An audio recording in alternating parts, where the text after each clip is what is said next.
விளக்க போராட்டத்திற்கு வரவேற்புரை ஆற்றி அமர்ந்திருக்கிற அருமை தம்பி தலைமை நிலைய செயலாளர் சிறுத்தை செல்வன் அவர்களே, முன்னின்று நடாத்திக் கொண்டிருக்கிற மையக்குழு உறுப்பினர்கள் அருந்தமலரசு அவர்களே, மாயா அவர்களே, முத்துக்குமார் அவர்களே, பெரியார் மணி அவர்களே, இள மெய்யப்பன் அவர்களே, கருத்துரை ஆற்றி விடைபெற்றிருக்கிற தமிழக மக்கள் புரட்சி இயக்கத்தினுடைய பொதுச் செயலாளர், உள் இடஒதுக்கீட்டு கோரிக்கையினை தொடக்க காலம் முதல் ஆதரித்து வருவரும் ஆதரித்து வந்த மரியாதைக்குரிய ஐயா அரங்க குணசேகரன் அவர்களே, தியாகி இமானுவேல் பேரவையினுடைய பொதுச் செயலாளர் மரியாதைக்குரிய அண்ணன் சந்திரபோஸ் அவர்களே, உள் இடஒதுக்கீட்டு போராட்டத்தினை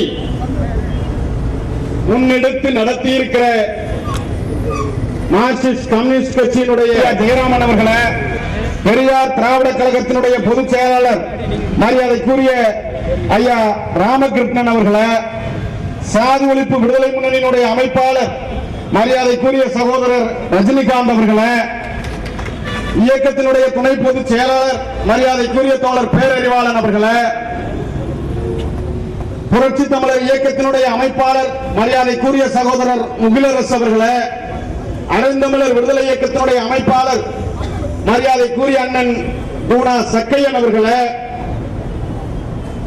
இறுதியாக நன்றியுரை ஆற்ற இருக்கிற தென் மண்டலத்தினுடைய செயலாளர் தம்பி கலைவேந்தன் அவர்களே, இந்த தொடர் விளக்க ஆர்ப்பாட்டத்திற்கு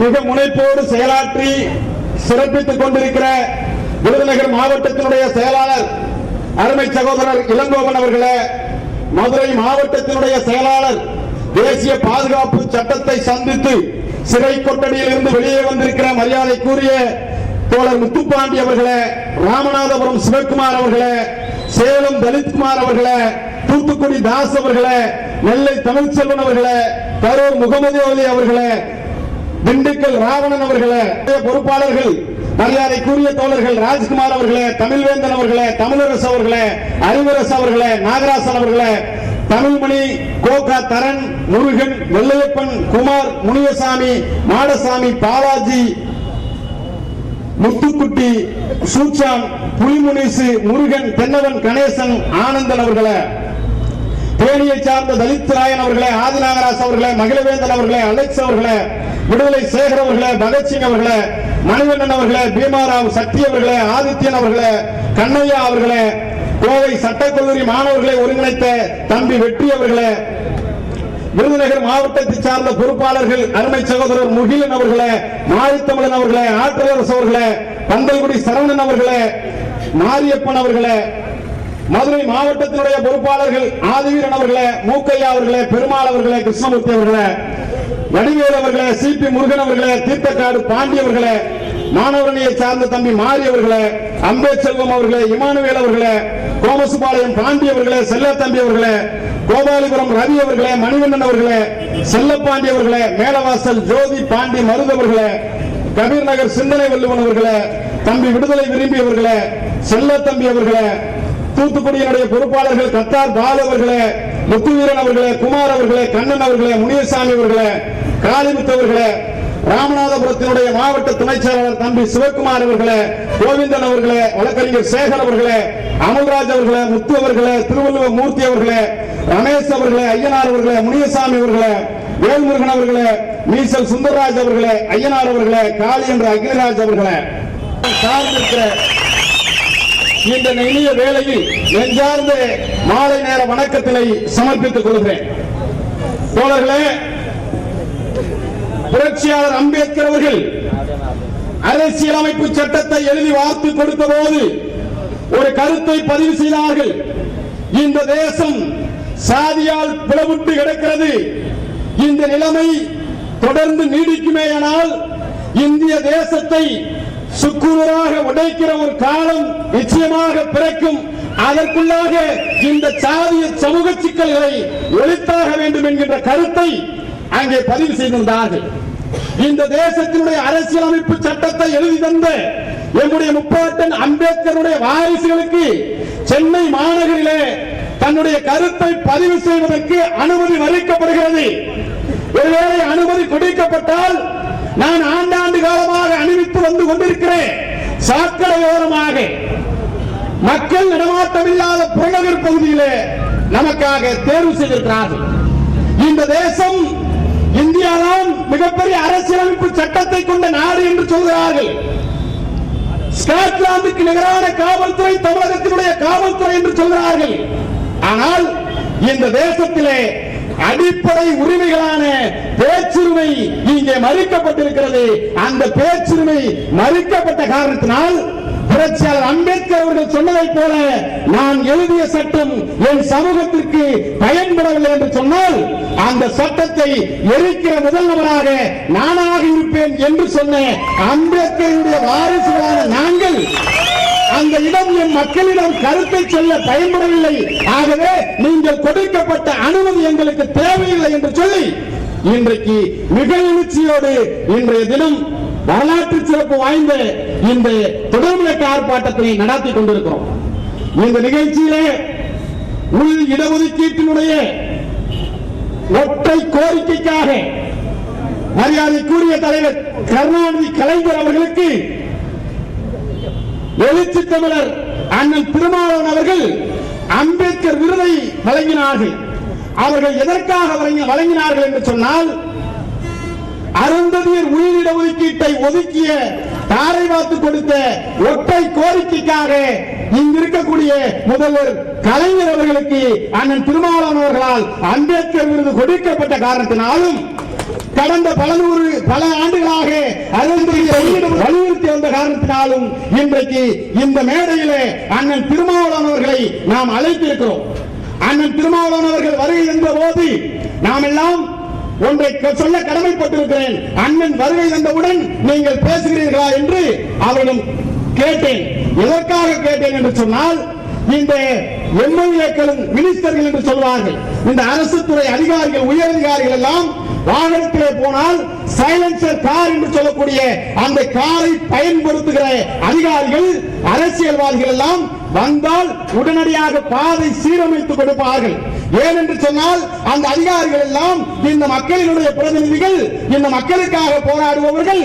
ஆகவே அவர்கள் வருகிற போது விரைவாக போக வேண்டும், மக்கள் பணியை விரைந்து செயலாற்ற வேண்டும் என்கிற அடிப்படையை ஒதுக்கி தருவார். ஆனால் எந்த அரசியல்வாதியும் எந்த அதிகாரிகளும் மக்கள் பணியை செய்வதற்காக விரைவாக போவதில்லை. அவர்கள் ஓய்வெடுப்பதற்காக மட்டுமே போவார்கள். ஆனால் அண்ணன் திருமாவளவன் அவர்கள் தன்னுடைய ஒவ்வொரு நிமிடத்தையும் இந்த மக்களுக்காக செலவழிக்கிற காரணத்தினால், இந்த மக்களினுடைய போராட்டத்தை முன்னெடுக்கிற காரணத்தினால், இங்கிருந்து அவர் விடைபெறுகிற ஒவ்வொரு நிமிடமும் மக்களை பற்றிய சிந்திக்கிற காரணத்தினால் அந்த மக்கள் பணிக்கு இடையூறாக தமிழ் புலிகள் இருக்கக்கூடாது என்பதற்காக வருகை இருந்தவுடன் பேசி அனுப்ப வேண்டும் என்கின்ற அடிப்படையை வைத்தோம் அந்த கோரிக்கை. ஆனால் அண்ணன் அவர்கள் 1000 மக்கள் பணியோடு தமிழ் புலிகளுடைய போராட்டமும் என்னுடைய மக்கள் பணிதான், ஆகவே நான் கடைசி வரை இருக்கிறேன் என்று சொல்லி இன்றைக்கு அமர்ந்திருக்கிறார் என்று சொன்னால் அவருக்கு புலிகள் இயக்கத்தின் சார்பில் நெஞ்சார்ந்த வணக்கத்தினையும் பணிவான நன்றிகளையும் இங்கே உரித்தாக்க நாங்கள் கடமைப்பட்டிருக்கிறோம். இந்த தேசம் அம்பேத்கர் அவர்கள் சொல்வதைப் போல பல நூறு ஆண்டுகளாக சாதிய சமூகமாக இருக்கிறது. அந்த சாதிய சமூகத்தை பாதுகாப்பதற்காகவே இங்கே ஒரு அரசமைப்பு கட்டப்பட்டிருக்கிறது. இந்த அரசமைப்பு பல நூறு ஆண்டுகளாக இருக்கப்படுகிற இந்த சாதிய அமைப்பை உடைக்க விடாமல் கெட்டியாக பாதுகாக்கிற அரசாகத்தான் ஒவ்வொரு அரசும் இருக்கிறது. அது கருணாநிதி ஆண்டாலும் சரி, செல்வ ஆண்டாலும் சரி, அல்லது நாளைய தினம் ஆள துடித்து இருக்கிற விஜயகாந்தாக இருந்தாலும் சரி, எவன் இந்த நாட்டை ஆண்டாலும் அவன் சாதியத்தை பாதுகாக்கிற அரசியல் தலைவராகவே இருக்கிறான். அதனுடைய உச்சகட்டமாகத்தான் இன்றைக்கு பரமக்குடியில மாவீரன் இமானுவேல் சேகரன் அவர்களுடைய நினைவேந்தல் நிகழ்ச்சிக்கு சென்ற ஒடுக்கப்பட்ட மக்களை காக்காய் குருவிகளை சுட்டதை போல இங்கிருக்க அரச பயங்கரவாதமும் சாதிய பயங்கரவாதமும் இணைந்து 6 உயிர்களை துப்பாக்கி முனைக்கு இரையாக்கியிருக்கிறார்கள். எனக்கு முன்னால் பேசிய தோழர்கள் சொன்னார்கள், இங்கிலாந்திலே மிகப்பெரிய கலவரம், இந்த நாடே ஸ்தம்பிக்கும் அளவிற்கு வன்முறை போராட்டங்கள் வெடித்தது. ஆனால் அப்படி வன்முறை போராட்டம் வெடித்த போதிலும் கூட அந்த போராட்ட மக்களுக்கு எதிராக ஒரு துப்பாக்கி குண்டை கூட அந்த அரசு பயன்படுத்தவில்லை. ஏனென்று சொன்னால் அந்த நாட்டினுடைய பாதுகாப்பை, அந்த நாட்டினுடைய குடிமகனுடைய பாதுகாப்பை அந்த அரசு மதிக்கிறது.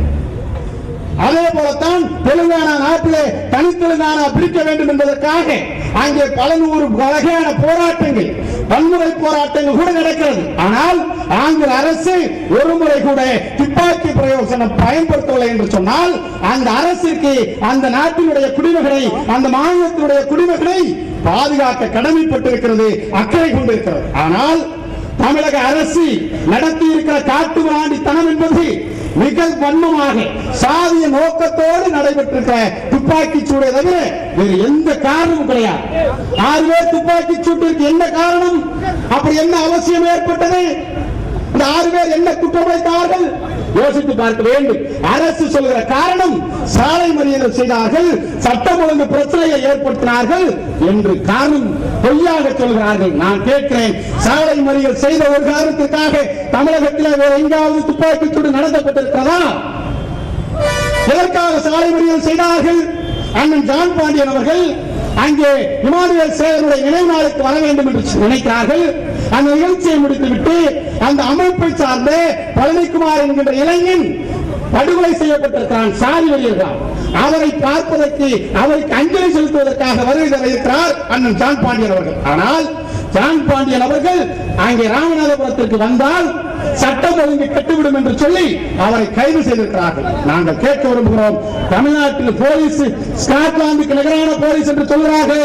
ஒரே ஒரு ஜான் பாண்டியன் அண்ணனை பாதுகாப்பாக ராமநாதபுரத்திற்கு அழைத்து சென்று திரும்பவில்லை என்று சொன்னால் இந்த காக்கி சட்டை அதிகாரிகளுக்கு காக்கி சட்டை ஒரு கேடா என்பதைத்தான் தமிழ் புலிகள் இயக்கம் கேட்க விரும்புகிறோம். என்ன குற்றம் வைத்தார்கள்? போக்குவரத்து எங்கே இடைஞ்சல் ஏற்பட்டது? செப்டம்பர் 11ஆம் நாள் இயற்கையாகவே பரமக்குடி முழுவதும் போக்குவரத்தே இருக்காது. 11ஆம் தேதி பரமக்குடி நகர் முழுவதும் போக்குவரத்து நடைமுறையில் இருக்காது. அது மாற்று பாதையிலே தான் செல்லும். அப்படி போக்குவரத்தே இல்லாத பரமக்குடி நகரில் ஜான் பாண்டியன் அமைப்பை சார்ந்தவர்கள் எங்கே போக்குவரத்தை இடையூறு செய்தார்கள்? அரசு சொல்ல முடியுமா? இதைத்தான் நாங்கள் கேட்கிறோம். ஆக சாலை மறியல் செய்தார்கள், இவர்கள் எல்லாம் வன்முறைவாதிகள் என்று சொல்லி அந்த போராட்டத்தை கொச்சைப்படுத்தும் விதமாக முதல்வர் ஜெயலலிதா அவர்கள் சட்டமன்றத்திலேயே பேசியிருக்கிறார். நாங்கள் சட்டமன்றத்தில் பேசிய பேச்சு என்பது சாதியத்தினுடைய உச்சகட்டம். அங்கே மண்டல மாணிக்கத்திலே தாழ்த்தப்பட்ட இளைஞன் முத்துராமலிங்க தேவரை கொச்சையாக பேசியதால் எழுதியால் தான் இந்த போராட்டமே நடந்தது என்று சொல்லி அங்கிருக்கக்கூடிய பிற்படுத்தப்பட்ட சாதிக்காரர்களுடைய எதிர்ப்பை தாழ்த்தப்பட்ட மக்கள் மீதாக மாற்றி விடுகிற, மடை திருப்பி விடுகிற வேலையை சட்டமன்றத்திலே முதலமைச்சர் ஜெயலலிதா அவர்கள் செய்தார்கள். நாங்கள் கேட்கிறோம், அரச பயங்கரவாதம் எங்களை சுட்டு வீழ்த்தி இருக்கிறது. எங்கள் போராட்டம் அரசுக்கு எதிராக இருக்கிற போது அந்த போராட்டத்தை திசை திருப்பும் விதமாக பிற்படுத்தப்பட்டவர்களுக்கும் தாழ்த்தப்பட்ட மக்களுக்கும் எதிராக போராட்டத்தை, சாதி வெறியாட்டத்தை தூண்டி விடுகிற செயலை முதலமைச்சர் ஜெயலலிதா அவர்கள் சட்டமன்றத்தில் செய்திருக்கிறார்கள் என்று சொன்னால் இதுதான் சாதியத்தினுடைய உச்சம், இதுதான் அரச பயங்கரவாதம். இந்த நாட்டிலே காவல்துறை அயோக்கியர்கள் என்ன செய்கிறார்கள்? ஒடுக்கப்பட்ட சாதியில பிறந்த இந்த மக்கள் தன்னுடைய கோரிக்கை நிறைவேறுவதற்காக பல்வேறு மாவட்டங்களில் இருந்து இரவு பகல் பாராமல் நிதியை திரட்டி வாகனங்களை பிடித்து தன்னுடைய கோரிக்கையை, என் சமூகத்தினுடைய மக்கள் கோரிக்கையை மக்கள் மன்றத்தில் வைக்க வேண்டும் என்று சொன்னால் அதற்கு தடை விதிக்கிறான் இந்த காவல்துறை. நான் கேட்கிறேன், இந்த காவல்துறையினுடைய சட்டம் ஒழுங்கை பற்றி எங்களுக்கு தெரியாதா? இந்த காவல்துறையினுடைய அயோக்கியத்தனம் எங்களுக்கு தெரியாதா? விழுப்புரத்தில் என்ன நடந்தது? தாழ்த்தப்பட்ட பழங்குடி சமுதாயத்தை சார்ந்த இங்கு இருக்கக்கூடிய பெண் பிள்ளைகளை எல்லாம் காவல் நிலையத்தில் வைத்த கற்பழித்த காம கொடூரர்கள் தான் தமிழகத்தினுடைய காவல்துறை அதிகாரிகள் என்பதை நாங்கள் பலமுறை சொல்லியிருக்கிறோம். அதை நிரூபித்து காட்டியிருக்கிறாரா இல்லையா? இந்த இன்றைக்கு வரைக்கும் அந்த கற்பழிப்பு உறுதி செய்யப்பட்டிருக்கிறது. நள்ளிரவில் பெண்களை போலீஸ் வாகனத்தை ஏற்றக்கூடாது, காவல் நிலையத்தை வைத்திருக்க கூடாது. ஆகவே வைத்திருக்கிற காவல்துறை அதிகாரிகள் மீது நடவடிக்கை எடுக்க வேண்டும் என்று சொல்லி உயர் நீதிமன்றம் ஆணையிட்டிருக்கிறது. காவல்துறை அதிகாரிகளை என்ன நடவடிக்கை எடுத்தீர்கள் என்று சொல்லி அங்கே அதிகாரிகள் கேட்க நீதித்துறை கேட்கிறது என்று சொன்னால் நடவடிக்கை நிரூபிக்கப்பட்ட பிறகு தண்டனை நாங்கள் தருவோம் என்று சொல்லி இங்கு இருக்கிற அரசு வக்காலத்து வாங்குகிறோம். நீதிபதி சொல்கிறார், காவல் நிலையத்துக்கு அழைத்து செல்லப்பட்டது உறுதி, வாகனத்தில் நள்ளிரவில் ஏற்றி வைத்தது உறுதி என்ற அடிப்படையிலே அதற்கு கூட தண்டனை இல்லை, குறைந்தபட்சம் பணிமாற்றம் இல்லை, குறைந்தபட்சம் சஸ்பென்ஸ் இல்லை. இத்தனை பெரிய கொடுமைகளை அரங்கேற்றிய காக்கி சட்டை அயோக்கியர்களுக்கு சட்டம் பாதுகாப்பு கொடுக்கிறது. ஆனால் ஒடுக்கப்பட்ட என் சமூகத்திற்கு பாதுகாப்பு தர மறுக்கிறது. இதிலிருந்து உங்கள் யோக்கியதை என்னவென்று எங்களுக்கு தெரியாதா? துப்பாக்கி சூடு 1000 முறை பயன்படுத்தி இருக்கிறீர்கள், ஒரு முறையாவது உயர் சாதிக்காரனுக்கு எதிராக மாறி இருக்கிறதா? பரமக்குடியிலே துப்பாக்கி சூடு நடத்த வேண்டிய அவசியம் என்ன? கேட்டால் 1 லட்சம் ரூபாய் நிதி உதவி தருகிறார்கள் அரசு. நாட்டிலே வெள்ளம் கரை புரண்டு ஓடுகிற போது வேடிக்கை பார்த்து ஒருவன் வேடிக்கை பார்த்து ஒருவன் இறக்கிறான். வெள்ளம் கரை புரண்டு ஓடுகிற போது வேடிக்கை பார்த்து ஒருவன் சாகிறான் என்று சொன்னால் அவனுக்கு 1 லட்சம் ரூபாயாம். போலீஸ் அதிகாரி சாதிய நோக்கத்தோடு கொலை செய்கிறான், அதற்கும் 1 லட்சம் ரூபாய் என்று சொன்னால் இந்த அரசுடைய பார்வை என்ன? தாழ்த்தப்பட்ட இளைஞர்களுடைய உயிருக்கு அரசு விளைவிக்கிற செயலா விளைவிக்கிற அந்த 1 லட்சம் ரூபாய் தானா? ஆக இப்பேற்பட்ட கொடுமையில் அரங்கேறிக் கொண்டிருக்கிறது. இதற்காக அரசு என்ன நடவடிக்கை எடுத்திருக்கிறார்கள்? அந்த அதிகாரிகளை சஸ்பெண்ட் செய்திருக்கிறார்களா, பணிமாற்றம் செய்திருக்கிறார்களா என்று சொன்னால் இல்லை. ஆக அந்த அரசு திட்டமிட்டு ஒரு சாதிய நோக்கத்தோடு அந்த படுகொலை செய்திருக்கிறது. அதில் உண்மைகள் இன்னும் வெளியே வரவில்லை. ஆகவேதான் நாங்கள் தமிழ் புலிகள் இயக்கம் வெள்ளை அறிக்கை கேட்கிறோம். அந்த பரமக்குடி சம்பவத்திற்கு எது காரணம்? அதை தடுப்பதற்கு இனிமேல் நீங்கள் என்ன திட்டம் வைத்திருக்கிறீர்கள்? நாங்கள் சொல்கிறோம், அந்த போராட்டத்திற்கு அடிப்படை ஆதங்கம் ஒடுக்கப்பட்ட மக்களுடைய தலைவனாக இருக்கிற மாவீரன் இமானுவேல் சேகரனுக்கு அரசு விழா எடுக்க வேண்டும் என்று சொல்லி பல ஆண்டுகளாக அந்த சமூகம் கோரிக்கை வைத்துக் கொண்டிருக்கிறோமே. அந்த கோரிக்கையை அரசு ஏன் பரிசீலனை செய்யவில்லை? சாதி வெறியர்களுக்கெல்லாம் அரசு விழா எடுக்கிறது. அரசு சாதி ஒழிப்பு களத்திலே மாண்டு படிந்த இமானுவேல் சேகரனுக்கு அரசு விழா எடுக்கவில்லை என்று சொன்னால் இந்த துப்பாக்கி சூட்டை போல 1000 துப்பாக்கி சூடுகள் நடந்தாலும் ஒடுக்கப்பட்ட மக்களுடைய விடுதலை போராட்டம் ஓயாது என்பதை தமிழக அரசுக்கு இங்கே நாங்கள் எச்சரிக்கையோடு சொல்ல கடமைப்பட்டோம். அந்த நோக்கத்தோடு தான் இன்றைக்கு எல்லையிலே ஒரு சாதிய வன்மம் பரவி இருக்கிறது. மாவீரன் ஒண்டி வீரனை மன்னர் ஒண்டி வீரன் என்று சொல்லி வரலாற்றுகளை புரட்டி பார்த்து நாங்கள் வெளியே சொல்கிறோம், அறிவிக்கிறோம். ஆனால் அங்கே அதே உயர் சாதிக்காரர்கள் மன்னர் என்று ஒண்டி வீரனை எப்படி சொல்லலாம் என்று சொல்லி நெல்லை நெற்கட்டும் சபைகளிலே சாதி விளையாட்டத்தை தூண்டியிருக்கிறார்கள். ஆக இந்த போராட்டம் இன்னொரு நாள் துப்பாக்கி சூடாக மாறுவதற்கு 341 2 பிரிவு என்ன சொல்லுகிறது? பட்டியல் சாதிகளை மத்திய அரசு தான் பிரித்தாள வேண்டும், பிரிக்க வேண்டும். மாநில அரசுக்கு பட்டியல் சாதிகளை பிரிப்பதற்கான அதிகாரம் கிடையாது. சாதியாக தனித்தனியாக கொடுக்க அதிகாரம் மாநில அரசுக்கு கிடையாது என்று சொல்லி அந்த அரசியலமைப்பு சட்டப்பிரிவு சொல்கிறது. ஆனால் நாங்கள் கேட்க வாதம் என்ன? எங்கே தமிழக அரசு அந்த பட்டியல் சாதிகளை பிரித்திருக்கிறார்கள்? ஆந்திராவில் பிரித்தார்கள், ABCD என்கின்ற பகுதியாக பிரித்தார்கள். ஆகவே அந்த சட்டம் செல்லாது என்று சொல்லி ஆந்திர அரசு அதை தடை செய்தது, அதை ரத்து செய்தது, நீதிமன்றம் தடை செய்தது. ஆனால் தமிழக அரசு அந்த அடிப்படையிலே ABCD என்கின்ற அந்த கம்பார்ட் வைஸாக பிரிக்கவில்லை. மாறாக அருந்ததிற்கு முன்னுரிமை அடிப்படையிலே தான் 3 விழுக்காடு கொடுத்திருக்கிறார்கள். அந்த 3 விழுக்காடிலே அருந்ததிர் சமுதாயம் இல்லை என்று சொன்னால் பிற தாழ்த்தப்பட்ட சமுதாயத்தை சார்ந்த சகோதரர் சாதிகான தேவேந்திர சமுதாயமும் ஆதிதிராவிட சமுதாயமும் அங்கே வந்து கொள்ளலாம். இதுதானே அங்கே முன்னுரிமை அடிப்படையில் கொடுக்கப்பட்ட இடஒதுக்கீடு. இந்த இடஒதுக்கீடு கூட அரசமைப்பு சட்டம் 15 கீழாக 16 4 கீழாக அனுமதி அளிக்கப்பட்டிருக்கிறது. தமிழக அரசுக்கு அதிகாரம் இருக்கிறது. ஆக சட்ட அடிப்படை வாதமாக பார்த்தாலும் கூட தமிழக அரசு சட்டத்திற்கு உட்பட்டுதான், அரசமைப்பு சட்டத்திற்கு உட்பட்டுதான் இங்க இருக்கிற தமிழக அரசு அருந்ததியர் மக்களுக்கு கொடுத்திருக்கிறார்களே ஒழிய சட்டத்திற்கு எதிரானது அல்ல. ஒருவேளை சட்டத்திற்கு எதிரானதாக இருந்தாலும் கூட கோரிக்கையினுடைய நியாயம் என்ன? அருந்ததியர் மக்களுக்கு உள்ளிட ஒதுக்கீடு கோரிக்கை நியாயம் என்று சொன்னால், அதற்கு சட்டம் தடையாக இருக்கிறது என்று சொன்னால், சட்டத்தை நிறைவேற்றுவதற்காக போராடுவதுதான் அண்ணன் கிருஷ்ணசாமி அவர்களுக்கு கோரிக்கையாக இருக்க முடியுமே ஒழிய, சேக்கு தமிழரசன் அவர்களுக்கு கோரிக்கையாக இருக்க முடியுமே ஒழிய, சட்டம் இல்லை ஆகவே ரத்து செய்யுங்கள் என்று சொல்லுவதை அடிப்படை அரசியலை அவர்கள் புரிந்து கொள்ளவில்லை. புரட்சியாளர் அம்பேத்கர் அவர்கள் புரிந்து கொள்ளவில்லை. தந்தை பெரியாரை அவர்கள் படிக்கவில்லை என்கின்ற செய்திகளை தானே அதை காட்டுகிறது. யோசித்து பார்க்க வேண்டும். இன்றைக்கு அருந்ததியர் உள்ளிட ஒதுக்கீடு மட்டுமல்ல, அந்த உள்ளிட ஒதுக்கீடு கோரிக்கை ஏதோ இங்கே அருந்ததியர்களாக திரண்டிருக்கிறோம், ஆகவே இந்த கோரிக்கையை வைக்கிறோம் என்று சொல்லி யாரும் கருதிவிடக்கூடாது. இந்த நாட்டில் ஜனநாயகம் வளர வேண்டும். அண்ணன் தலைவர் திருமாவளவன் அவர்கள் அடிக்கடி சொல்வார்கள், அதிகாரம் பகிர்ந்தளிக்கப்பட வேண்டும், ஒடுக்கப்பட்ட சாதிகளுக்கெல்லாம் அதிகாரத்தை பகிர்ந்தளிக்க வேண்டும் என்று சொல்லி அண்ணன் திருமாவளவன் அவர்கள் ஒவ்வொரு முறையும் சொல்வார்கள். அந்த கருத்தை உள்வாங்கிய காரணத்தினால் அதே அடிப்படையில் சொல்கிறோம், அரசியல் அதிகாரம் கல்வியிலே, வேலை வாய்ப்பிலே, பொருளாதாரத்தில் இருக்கிற அந்த வாய்ப்புகள் ஒடுக்கப்பட்ட சாதியிலே கடைக்கோடியிலே கிடைக்கிற அருந்ததியர் மக்களுக்கும் கிடைக்க வேண்டும் என்று சொன்னால், அது அருந்ததியர் மக்களுக்கு சமநீதியை தருகிற கோரிக்கை. அது 6 விழுக்காடு என்பது எதற்காக கேட்கிறோம்? இந்த நாட்டிலே நாங்கள் 2 முறையிலே 6 விழுக்காடை கேட்கிறோம். ஒன்று சமூக நீதி அடிப்படையில் 50-60 ஆண்டு காலம் தாழ்த்தப்பட்டோருக்காக ஒதுக்கப்பட்ட இடஒதுக்கீட்டில் அருந்ததியர் சமுதாயம் 1% கூட எட்டவில்லை, நுகரவில்லை. சமூக நீதி அடிப்படையிலே அவர்களுக்கு கிடைக்க வேண்டிய வாய்ப்புகள் 60 ஆண்டு காலம் புறக்கணிக்கப்பட்டிருக்கிறது.